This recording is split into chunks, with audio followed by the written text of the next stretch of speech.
똑똑 취업으로 가는 첫 관문. 친절히 안내해드립니다. 취준생을 위한 취업 정보쇼 Doing Yourself DIY 자기소개서.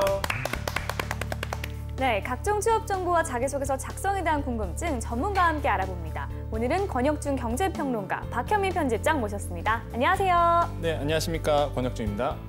네, 안녕하세요. 박현민입니다.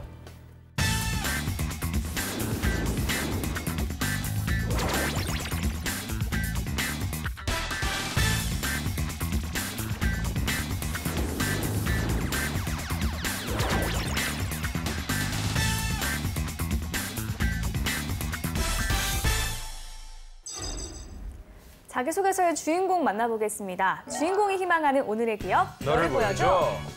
짜잔. 와, 나왔습니다. 오늘의 기업은 삼성전자인데요. 네. 삼성전자 내에서도 가장 핵심 부서라고 할 수 있는 DS 메모리 사업부 지원자입니다.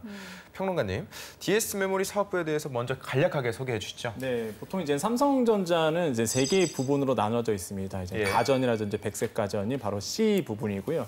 그다음에 이제 모바일이라든지 네트워크를 담당하는 IM 부분이 있고, 거기서 이제는 더 나아가서 가장 핵심 부서죠. 이제 반도체, 그다음에 디스플레이를 담당하는 바로 DS 부분이 있고, 네. 여기서 이제 한 가지가 더 추가되는 게 이제 전장 부분이 있어서 이 하만 부분으로서 총 하면은 총 한 4개 부서 부분으로 좀 나눠질 수가 있습니다. 네. 그렇군요. 그러면 어떤 일을 하게 되는 거죠? 네, DS는 디바이스 솔루션의 약자인데요. D램, 낸드 플래시 등 이런 메모리와 모바일 앱, 그리고 주문형 반도체 등을 제조하는 반도체 사업과 LCD 패널, OLED 패널 등 이 액정 화면 표시 장치인 디스플레이 패널을 생산하고 판매하는 디스플레이 사업 등으로 구성이 됩니다. DS 메모리 사업부 직원들은 시스템 개발, 앱 개발, 또 재료 개발 등의 직무를 맡고 있습니다. 네. 무엇보다 삼성전자는 세계 반도체 업계 1위의 자랑스러운 기업이잖아요. 이런 곳에서 일한다는 게 어깨가 굉장히 올라갑니다. 네. 올해 1분기에 또 최고 경신을 했다고 하는데요. 이거보다 더 좋을 수는 없을 것 같습니다. 사실 2018년도 이제 1분기에 삼성전자가 정말 최대 영업이익을 냈다고 말씀드릴 수 있겠는데, 총 영업이익이 한 15조 6,400억 원이었습니다. 그중에서 DS 부분이, 그러니까 반도체 부분이 무려 11조 5,500억 원의 영업이익을 냈어요. 한 74%. 3분의 2는 네, 그렇죠. 매출이 아니고. 그렇죠. 영업이익이죠. 네. 어마어마한데, 잘한데요? 이뿐만 아니라 이제는 영업이익률도 55.6%를 찍었거든요. 그러니까 보통 우리가 제조업에서 영업이익률 하면 보통 우리가 소상공인들 아마 그런 분들이 한 15%, 16% 정도가 돼요. 그런데 영업이익률이 55%가 넘어갔다는 사실은요. 정말 어마어마한 기업이다. 정말로 장사를 잘했다고 볼 수가 있겠고, 통상 1분기는요. IT 부분에서는 비수기입니다. 그럼 덩달아서 반도체도 비수기가 되거든요. 이런 어떤 거시적인 환경 가운데서 최대 영업이익을 냈다는 게 정말로 대단한 기업이다라고 우리가 평가해볼 수 있는 것이죠. 그럼 또 성수기에는 얼마나 또 영업이익을 낼지 기대가 또 되고 있는데, 정말 말만 들어도 넘사벽이라는 게 느껴집니다. 이렇게 삼성전자 반도체 부분이 고공행진을 할 수 있었던 이유가 뭘까요? 최근 우리나라 이 반도체 업계가 슈퍼사이클, 즉 초호황을 맞은 이유이기도 한데요. 바로 D램 가격이 석 달에 한 번꼴로 계속 오르고 있어요. 그러니까 D램이 뭔지 궁금하실 수 있을 텐데, D램이란 게 컴퓨터에서 이 정보나 명령을 판독하고 기억할 수 있는 반도체 기억 소재입니다. 이 D램의 세계 시장의 1위를 독점하고 있는 곳이 바로 삼성전자인 거죠. 최근 들어 스마트폰, 빅데이터, 사물 인터넷 등의 반도체 수요가 급증했고, 이 수요가 늘어나다 보니까 고용량 데이터 처리를 위한 D램 등의 이 메모리 반도체가 부족한 상황이 된 겁니다. 그러니까 가격이 계속해서 오르게 된 거고, 그것을 주도하고 있는 삼성전자가 굉장히 큰 이익을 얻게 된 거죠. 이게 한마디 더 붙이자면 삼성전자가 이제 2016년도에 10나노급 D램을 최초로 개발을 했습니다. 그러니까 경쟁 업체보다 한 1년 정도 기술이 앞서 있는 기술이거든요. 그러니까 정말로 대단한 기업이라고 볼 수 있죠. 자, 그러면 다음 코너로 넘어가 보도록 하겠습니다. 자기소개서 작성에 필요한 이슈를 선정해 봅니다. TMI 이슈 가이드 함께 하시죠.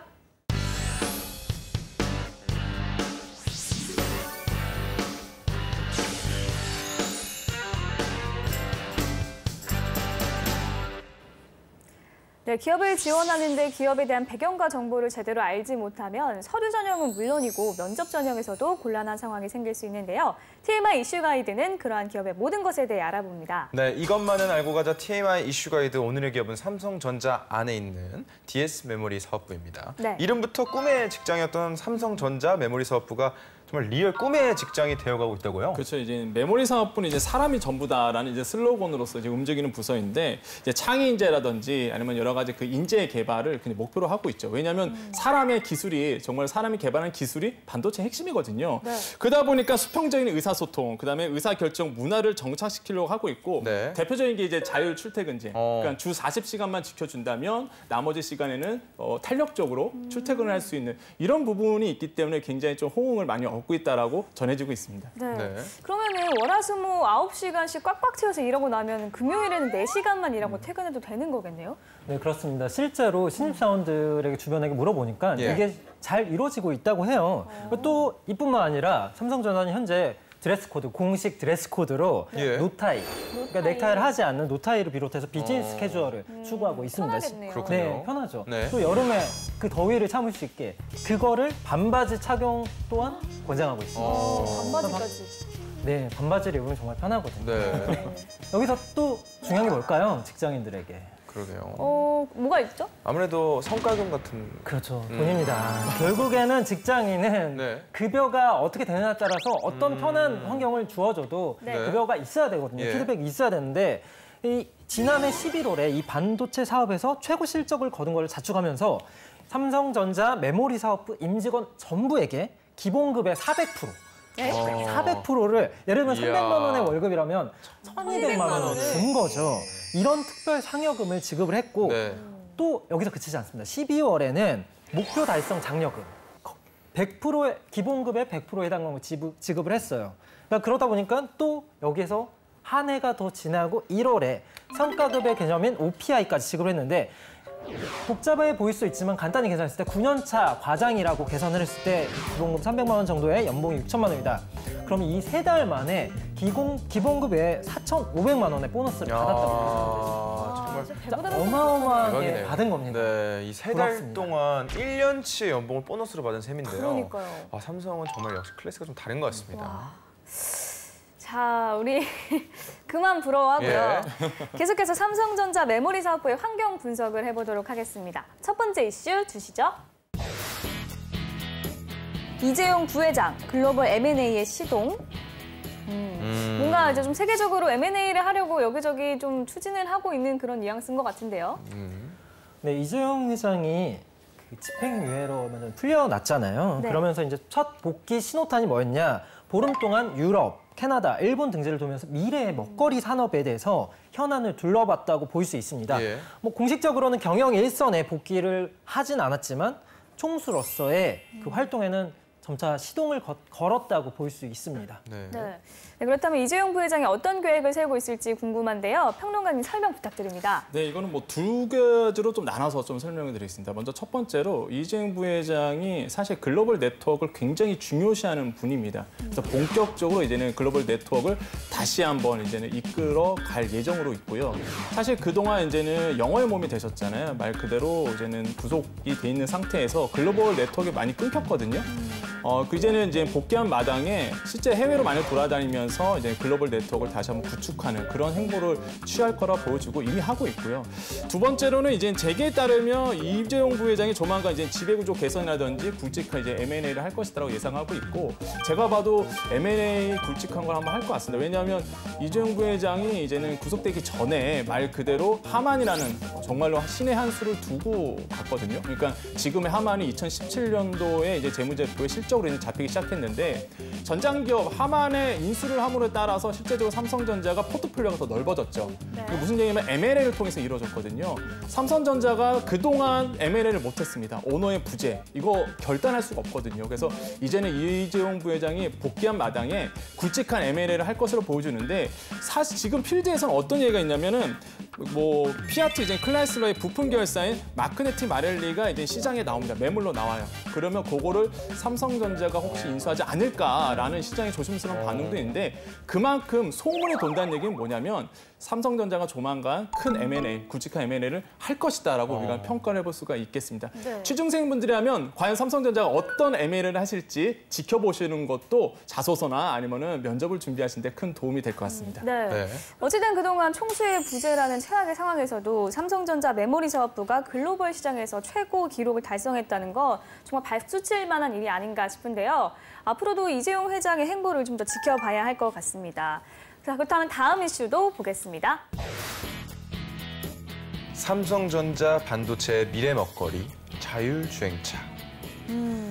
그 4차 산업혁명에 대한 얘기를 저희가 이 취업 방송하면서도 얘기 많이 하잖아요. 네네. 그 부분에 뭔가 대한 얘기인 것 같은데요. 자율주행차에 대한 사업을 좀 더 하겠다 이런 의지를 볼 수 있는 건가요?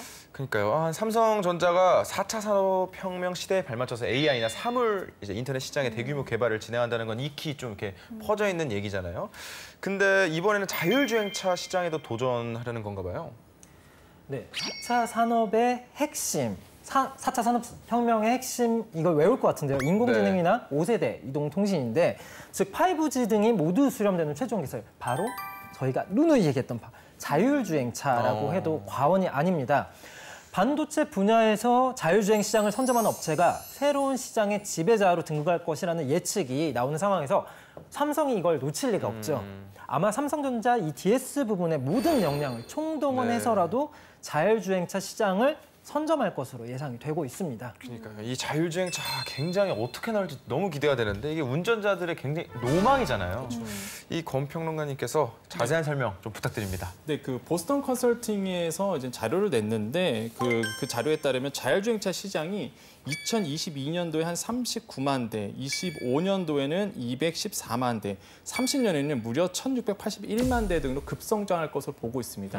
삼성전자가 이 보고서를 분명 봤을 것이고요. 실제 네. 시장에서도 뭐 자율주행차의 시장은 어마어마하게 커질 것은 알고 있기 때문에 삼성전자가 DS 부분에서 먼저 움직였죠. 자율주행차에 들어가는 말 그대로 메모리, 또한 비메모리 이런 부분이 바로 DS 부분에 속해 있기 때문에 어떤 그 지금 전장 부분의 하만 부분이 있잖아요. 이런 것과 시너지 효과를 내려고 지금 굉장히 노력을 하고 있는 상황입니다. 실제 그 2018년도 속에서 사업 보고서를 봤더니 5세대 이제는 이동통신을 기반으로 해서 21년까지 레벨 3의 자율주행차, 그다음에 우리가 보통 25년까지 레벨 4, 그다음에 28년까지 레벨 5. 그러니까 레벨 5의 자율주행차가 뭐냐면 뭐 핸들 필요 없고 브레이크 필요 없고 말 그대로 정말로 완전체입니다. 완전 자율주행차. 네. 10년 뒤에. 예, 그렇죠. 그래서 요거를 목표로 지금 사업 보고서에 냈거든요. 그러니까 이거를 완성하겠다. 예. 이런 부분을 볼 수 있겠고, 그럼 전략이 어떤 전략을 가지고 있냐가 굉장히 중요하잖아요. 첫 번째로는요. 그러니까 AP 시스템 반도체의 경쟁력을 토대로 해갖고 이제 두뇌를 만들겠다는 건데. 자동차용 엑시노트 오토를 만들겠다. 이게 뭐냐면 엑시노트 아시겠지만 우리 갤럭시 많이 쓰잖아요. 갤럭시 안에 들어가는 칩, 그러니까 두뇌죠. 우리가 보통 네. AP라 그러는데 요거를 이제는 모바일을 넘어서 말 그대로 오토, 그러니까 자동차에 맞게끔 개발을 한다는 얘기죠. 이런 부분도 굉장히 삼성전자가 해낼 수 있는 부분 중에 하나고 기대를 많이 해볼 수 있겠고, 또 한 가지는 인포테인먼트, 그다음에 텔레매틱스 같은 어떤 시스템도 개발을 해서 같이 들어간다는 부분, 다 DS 부분과 완전히 맞닿아 있는 부분입니다. 또 아이소셀이라고 뭐냐면 이미지 센서를 이제는 말 그대로 전산하는 건데, 이런 것을 통해서 실제로 그 자동차, 자율주행차에 들어간 센서 부분을 획기적으로 업데이트하겠다는 부분, 이런 부분도 굉장히 의미가 있고요.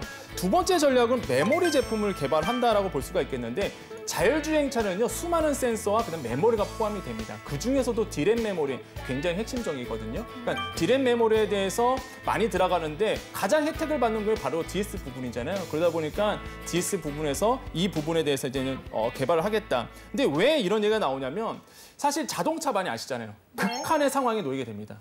우리나라는 뭐 사계절이 있기 때문에 온화하지만 말 그대로 자율주행차, 세계 글로벌 회사의 차들은요 영하 40도 막 말 그대로 영상 한 60도, 70도 이런 게 견뎌야 되거든요.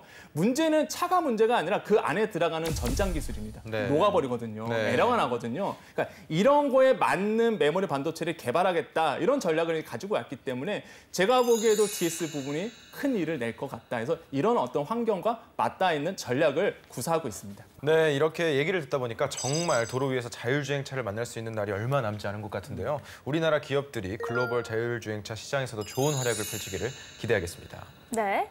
자, 그럼 여기서 잠깐 삼성전자 DS 메모리 사업부 분석을 하기 전에 잠시 쉬어가는 이슈 코너 살펴볼까요? 네, 막간을 이용해 박현민 편집장께서 이슈 랭킹을 준비해 주셨죠?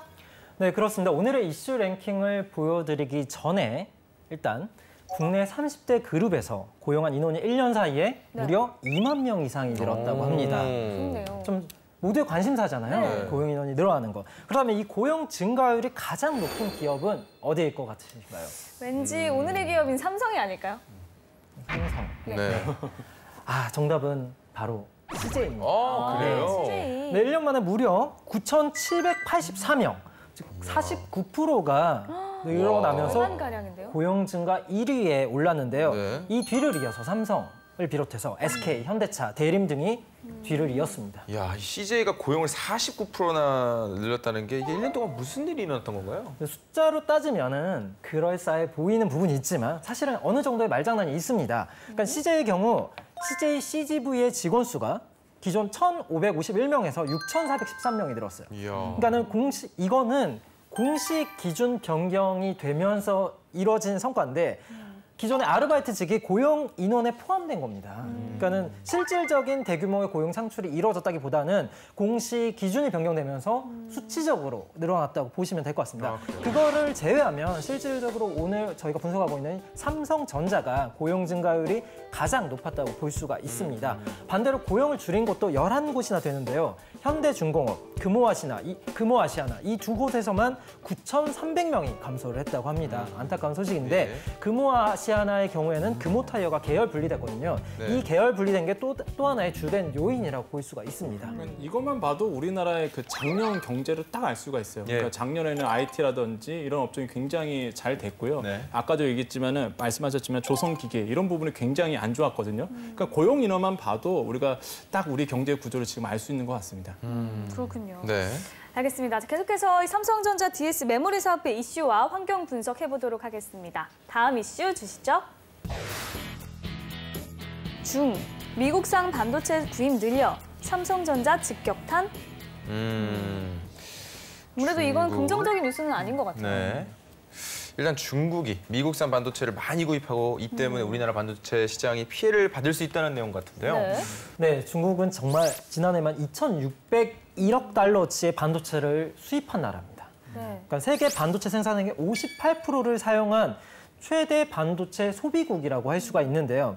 지난해 한국이 수출했던 979억 달러 규모의 반도체 가운데 중국과 홍콩이 393억 달러와 271억 달러치를 각각 사들였습니다. 그러니까 굉장히 많이 사들였다고 볼 수 있는데 전체로 따졌을 때도 68%가 중국과 홍콩에 소비가 되었습니다. 네. 이러한 중국 시장에서 수출이 휘청거리자 삼성전자가 입는 피해가 사실상 어마어마한 거죠. 네. 그렇다면 중국이 왜 미국산 반도체 구매를 늘리겠다는 건가요, 권상희 의원님? 이게 그러니까 무역 마찰이 있었잖아요. 네. 미국과 이제 중국의 무역 마찰, 이제 통상 마찰이 있었는데 이게 해결이 됐죠. 그러니까 무역 전쟁까지 간다, 안 간다 네. 이런 얘기가 있다가 네. 서로 합의에 의해서 이제 마찰이 이제는 해소가 됐는데 물론 과제는 남겨놨습니다. 하지만은 이제 외형적으로 봤을 때는 마무리가 됐어요. 근데 그 마무리되는 과정에서 결론이 어떻게 났냐면 중국의 이제 대미 흑자를 좀 줄이겠다. 무슨 얘기냐면 중국이 이제 미국 제품을 많이 사겠다는 얘기겠죠. 그래서 많이 사주겠다는 얘기인데 그 제품 중에 하나가 이제 반도체가 있는 거죠. 그러니까 예를 들어서 중국을 중심으로 본다면 미국 제품에 대한 반도체를 많이 사주고 반대로 중국은 뭐냐면 미국한테 투자를 받습니다. 투자를 받는데 어떤 투자냐? 반도체에 대한 이제 투자를 좀 받게 되는데 왜냐하면 중국 입장에선 지금 반도체 굴기를 들고 나온 마당이에요. 반도체 살려서 우리 한번 나라를 한번 4차 산업 시대에 맞게끔 해보자. 가장 긴장하는 회사가 바로 삼성전자, SK 하이닉스거든요. 그러다 보니까 지금 통상 마찰에서 해결되면서 미국한테는 말 그대로 투자를 받게 되는 이런 어떤 영향도 미칠 수 있기 때문에 바짝 긴장할 수밖에 없는 삼성전자가 이런 부분에 좀 와 있습니다. 이런 부분에서 좀 우리가 알 수가 있겠다라고 말씀드리겠고 이런 부분에서 이제 기술 격차가 분명히 있어요. 아직은 우리나라의 그 삼성전자라든지 SK 하이닉스가 기술이 좀 앞서 있기 때문에 좀 앞서 있지만 과감한 투자가 만약에 이루어진다면 그 기술도 제가 보기에는 좀 충분히 따라잡을 수 있는 기술이기 때문에 조금 바짝 긴장하고 있는 부분이 있습니다. 네. 사실 지금까지 계속해서 이야기가 나온 게 이 디램과 낸드 플래시 시장이 초호황인 덕분에 이 삼성전자도 날개를 달았다는 거잖아요. 그렇다면 이 메모리 반도체 호황 언제까지 이어질까요? 지속적으로 수요가 늘어나면서 이 호황이 이어졌었는데 일각에서는 2018년 말 그리고 2019년 초반 무렵에는 수요와 공급이 어느 정도 균형을 이루게 되고 호황이 끝날 것이다라는 예측을 하고 있습니다. 중국 반도체 생산 능력이 향상되는 부분, 또 디램의 글로벌 수요 둔합폭이 그 구체적인 이유로 꼽히고 있는데 더욱이 D램과 이 낸드 플래시가 속한 메모리 반도체 같은 경우에는 대규모의 설비 투자를 요구하고 있거든요. 시장 수요가 비메모리 반도체에 비해서 안정적이지 않다라는 취약점도 안고 있습니다. 네, 비메모리 반도체는 어떤 걸 뜻하나요? 우리가 친승들이 보실 때 그렇게 단순하게 생각하시면 돼요. 그러니까 저장이 된다, 그건 메모리 반도체고요. 비메모리 반도체는 저장이 안 되는데 대신에 뭘 하냐면 연산을 합니다. 계산을 하죠. 그러면 딱 떠오르죠. 바로 CPU입니다. 우리가 보통 PC에서 말하는 CPU. 저장은 안 되는데 연산을 하잖아요. 네. 이게 이제 비메모리 반도체예요. 그러니까 인텔의 가장 앞서 있는 기술이 바로 이런 비메모리 반도체라고 말씀드릴 수 있고 퀄컴 있잖아요. 퀄컴은 뭐죠? PC가 아니라 스마트폰 들어가는 AP칩. 그러니까 말 그대로 중앙 처리 장치죠. 이게 이제 퀄컴이 앞서 있는 거고 이런 메모리가 바로 비메모리 반도체인데 네. 한 가지 보셔야 될 게 메모리 반도체와 비메모리 반도체는 특징이 있습니다. 그러니까 메모리 반도체는 싸죠. 우리가 보통 싼데 비메모리 반도체는 비쌉니다. 네. 무슨 얘기냐면 말 그대로 단가가 세기 때문에 수익률도 그만큼 비메모리 반도체가 커요. 한 2~3배 정도 되거든요. 인텔이 사실은요. 메모리 반도체와 비메모리 반도체 같이 들어갔어요. 네. 그런데 돈이 안 되잖아요. 이게 메모리 반도체가 돈이 안 되다 보니까 이걸 놓고 비메모리 반도체, 그러니까 CPU 쪽으로 간 거거든요. 그럼 메모리 반도체가 시장에 남아있어요. 그걸 누가 가졌냐? 삼성전자, 우리나라, 일본, 미국, 마이크론 이런 데가 나눠갖기 시작해서 친키 게임 들어갔죠. 결론은 어떻게 났느냐? 삼성전자, 하이닉스가 승리하고 나머지는 좀 하위로 빠졌습니다. 그러니까 아마도 이렇게 보신다면은 왜 우리나라가 D램이나 낸드 플래시에서 앞서 갔었는지 이런 히스토리를 알 수 있겠고 그러다 보니까 메모리 반도체와 비메모리 반도체의 차이점도 여기서 좀 드러나게 되는 것이죠. 그래서 네. 비메모리 반도체 딱 하면 연산이 되는 것 이렇게 생각하시면 CPU 이렇게 생각하시면 아마 정리가 확실히 될 거라고 봅니다. 아까 말씀하셨던 것처럼 메모리 반도체 시장은 우리가 이제 그건 강한데 네네. 비메모리 반도체 시장에서는 우리나라 영향력이 아직은 이제 보이지 않는 것 같아요. 그렇죠. 이게 이제 아까 말씀드렸지만 인텔이 대거 점유율을 가지고 예. 있죠. 아마도 말씀드렸지 인텔이 먼저 시장을 앞서갔고 그다음에 여기서는 획기적으로 하고 있다 보니까 근데 비메모리 반도체가 굉장히 어려운 게 만드는 게 문제가 아니라 설계 부분이 굉장히 까다롭다고 합니다. 그런데 설계 기술이 굉장히 기술 격차가 있는데 그러다 보니까 우리나라 삼성전자나 SK 하이닉스는요 설계보다는 이제 파운드리 그러니까 제조 쪽을 이제는 노려서 하고 있고 앞서 설명드렸지만 그 부분을 파운드리 부분을 한 10조 이상 투자하겠다 삼성전자가 밝혔거든요. 이런 부분에서 좀 알아둘 필요가 있겠습니다. 네. 네, 그렇다면 TMI 이슈 가이드 마무리 기업 분석 부탁드립니다. 네, 이제 앞으로 그럼 예상되는 DS 부분이잖아요. 삼성전자 DS 부분은 우리가 어떻게 전망할 것이냐. 취준생 입장으로서 내가 DS 부분에 이제 24지원을 해야 되는데 과연 이쪽 시장에 대해서 물어볼 수도 있어요. 이쪽 시장이 어떻게 될 것이냐라고 본다면 사실 여기서 핵심적인 게 바로 도시바가 이제 변수로 나였습니다.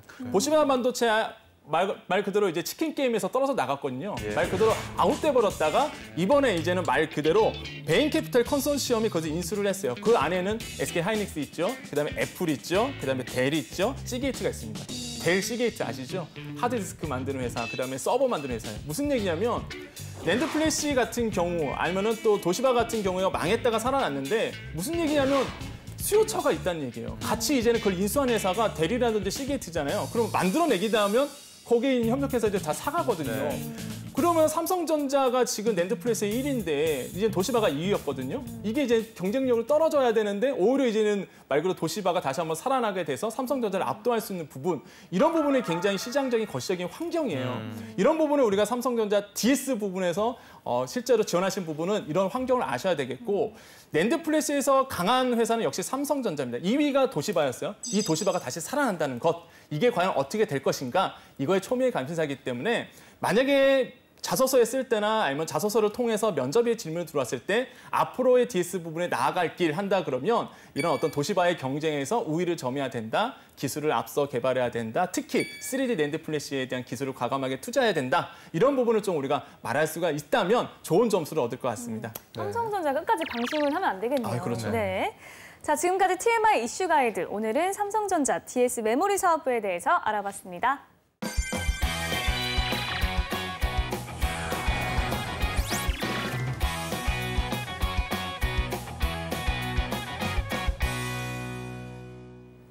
네, 오늘 주인공의 프로필을 살펴볼 텐데요. 오늘 주인공의 지원 직무는 삼성전자 반도체 공정 개발입니다. 그렇다면 오늘의 주인공이 관련 직무에 얼마나 적합한지 간략하게 프로필부터 보도록 할게요. 남성분이시고요. 취미가 퍼즐 맞추기, 헬스 암기라고 합니다. 전공은 화학공학과 누적학점 4.11점, 전공학점은 4.3점이네요. 어학 점수는 토익이 760점, 대내외 활동은 인공조명연구회 활동 5년, 그리고 자격증은 한국사 능력 검정 시험 1급입니다. 네, 오늘 지원자 이력서는 좀 이렇게 간단 명료해 보이는데요. 네. 편집장님께서는 어떤 부분이 제일 눈에 띄시나요? 눈에 띄지 않습니다. 네, 그게 아니고 어쨌건 이런 뭔가 이제까지 우리가 봤던 거는 뭐가 독특하고 참신하고 개성이 넘쳤다고 한다면 네. 이거 같은 경우에는 가장 인상적으로 보이는 거는 이 학점, 전공학점의 4.3점. 높다. 그러니까 학교마다 좀 다르긴 하지만 4.3점 만점인 곳이 있고 4.5점 만점인 곳이 있는데 아마도 4.3점 만점인 곳이 아닐까 싶고 그렇게 됐다면 거의 학과 1등이라는 뜻이거든요. 4.5점 만점 아닐까요? 어떻게 아세요? 4.3... 학교가 안 나와 있어서. 학교가 어디죠? 아니, 4.3점이 전공학점이면 네. 만점일 수도 있다는 거죠, 제 말. 만점이라는 얘긴데 네, 그렇게 네, 그게 가능할까요? 가능하죠. 왜? 아, 그래요? 가능하지 않나요? 제가 해본 적이 없어서. 아, 네. 네. 가능한데 어쨌건 1등이라는 거고 네. 이것은 무엇을 의미하냐면 정말 반듯하고 착실하고 아주 성실하다. 기본에 충실한 사람이다라는 거거든요. 네. 그러니까 문과와 이과의 약간 공대 쪽에서 강점이 될 수 있는 부분이고 이 부분이 충분히 어필이 된다면 이제 이 다음 문제는 자소서로 넘기겠죠. 네. 저는 퍼즐 맞추기가 있잖아요, 취미에. 네. 그럼 반도체를 잘 조립할 수 있을 것 같습니다. 네, 해석학에 따라서 그렇게 될 수도 있겠네요. 일단은 뭐 우수한 학점에 대해서 언급을 해주셨고요. 네. 평론가님께서 보시기에는 어떤 점을 좀 기업에 어필할 수 있을까요? 저는 되게 재밌는 부분이 암기가 취미예요. 네. 그래서 암기 부분이 굉장히 좀 취미다 보니까 잘할 것 같아서 이런 부분을 좀 어필할 수 있지 않을까 생각해 봅니다. 여기서 뽑으라면 네. 말씀드립니다. 자, 그럼 2부에서 본격적으로 자기소개서 보면서 지원 분야에 적합한 인재인지 확인해 보겠습니다.